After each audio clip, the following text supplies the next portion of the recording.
The computer's asking me if I want to log on, and it's now telling me to phone up the main press cell computer, which I will now do.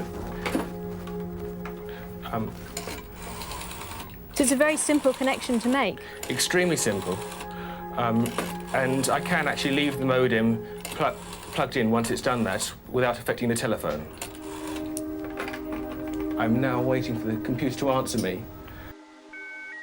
So the characteristic of Web 1, if people remember their original AOL account, was an ability to look in a curated walled garden at a set of content that was not interactive but was presented to you on AOL the way that Time magazine used to show you the articles they wanted you to see. What's a web page? Something ducks walk on? Ha ha, very funny.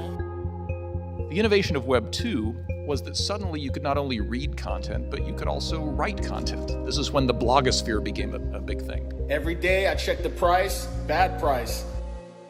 The reason for the centralization of the internet, of course, was that all of that activity was being monetized by a very small number of companies, Facebook, Google, and 2 or 3 other companies.